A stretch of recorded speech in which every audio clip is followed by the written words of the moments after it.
अस्सलाम वालेकुम students. Chemistry के चैप्टर नंबर 6 में हमने लास्ट टाइम टॉपिक स्टार्ट किया था सॉल्युबिलिटी।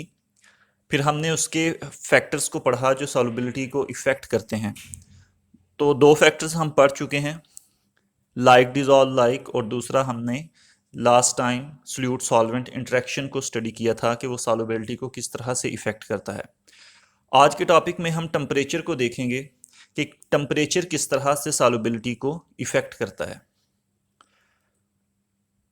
तो नॉर्मली हम ये सोचते हैं कि टेम्परेचर बढ़ाने से, जैसे पिछले टॉपिक्स में आप पढ़ चुके हैं सैचुरेटेड सॉल्यूशन के अंदर भी और सुपर सैचुरेटेड सॉल्यूशन के अंदर भी, कि जब हम टेम्परेचर को बढ़ाते हैं तो टेम्परेचर को बढ़ाने से जो सॉल्यूट है उसकी सॉल्युबिलिटी बढ़ जाती है।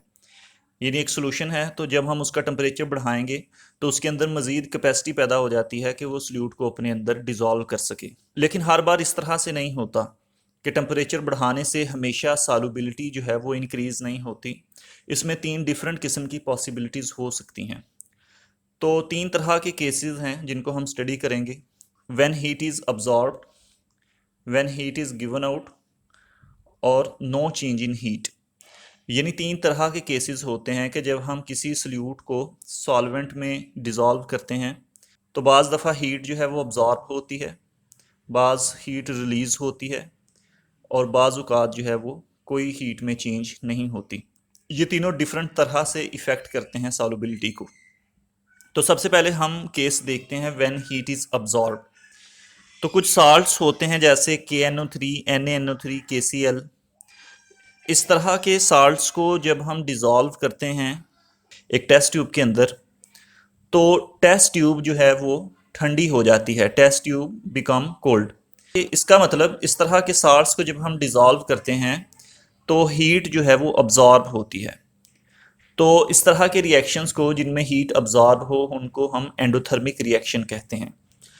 KNO3, NaNO3 और KCl, इस तरह के साल्ट्स को जब हम डिज़ोल्व करते हैं तो इनके दरमियान जो बॉन्डिंग होती है वो स्ट्रॉन्ग होती है।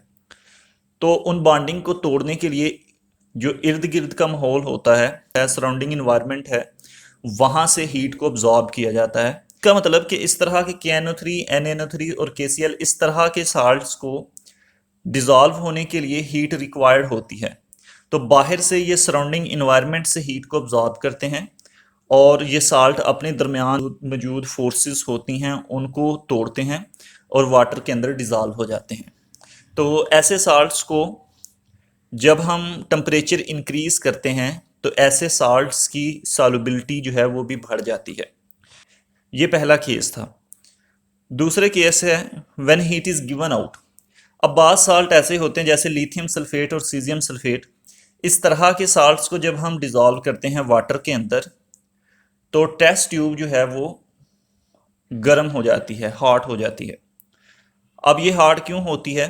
इस तरह के साल्ट्स को जब हम वाटर के अंदर डिज़ोल्व करते हैं तो हीट रिलीज होती है, और ऐसे रिएक्शन जिनमें हीट रिलीज हो उनको एक्सोथर्मिक प्रोसेस कहा जाता है। तो लिथियम सल्फेट, सीजियम सल्फेट, इस तरह के साल्ट्स को जब हम डिज़ोल्व करते हैं तो उनकी आपस में जो बॉन्डिंग होती है लिथियम सल्फेट या सीजियम सल्फेट वगैरह की, ये वीक होती है। तो वीक बॉन्डिंग होने की वजह से ये अपने बॉन्ड को खुद ब खुद तोड़ते हैं, और बांड को तोड़ने पर एनर्जी रिलीज होती है और उस एनर्जी से टेस्ट ट्यूब जो है वो गर्म हो जाती है। तो इसका मतलब कि इस तरह के साल्ट्स के दरमियान जो बॉन्डिंग है, जो अट्रैक्टिव फोर्सेस होती हैं वो वीक होती हैं, और सॉल्वेंट के साथ इनकी जो बॉन्डिंग है वो स्ट्रॉन्ग होती हैं। तो इस तरह के साल्ट्स को जब हम टेम्परेचर देते हैं, अगर हम इस तरह के साल्ट्स को हीट करें तो इनकी सॉल्युबिलिटी जो है वो डिक्रीज हो जाती है, क्योंकि ये सॉल्युबल होने के लिए खुद हीट को रिलीज कर रहे हैं। तो अगर हम इनको हीट देंगे तो फिर सॉल्युबिलिटी जो है वो कम हो जाएगी। तो ये वो केस है जिसमें जब हम टेम्परेचर इंक्रीज करते हैं तो सॉल्युबिलिटी जो है वो डिक्रीज हो जाती है।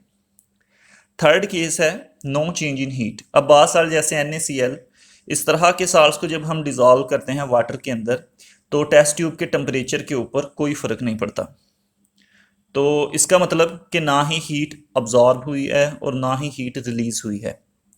तो ऐसे साल्ट्स को जब हम टेम्परेचर दें तो उनकी सॉल्युबिलिटी पर भी कोई ख़ास फ़र्क नहीं पड़ता, उनकी सॉल्युबिलिटी जो है वो सेम रहती है। तो ये तीन तरह के केसेस थे जिनमें टेम्परेचर जो है वो डिफरेंटली इफ़ेक्ट करता है सॉल्युबिलिटी को। बाज़ केस सबसे पहला जो हमने पढ़ा उसमें सॉल्युबिलिटी जो है वो इंक्रीज़ कर जाती है टेम्परेचर के इंक्रीज़ करने से। दूसरे केस में हमने पढ़ा कि सॉल्युबिलिटी डिक्रीज़ कर जाती है टेम्परेचर इंक्रीज़ करने से। और तीसरा हमने पढ़ा कि सॉल्युबिलिटी पर कोई ख़ास फ़र्क नहीं पड़ता टेम्परेचर के इंक्रीज़ या डिक्रीज़ करने से।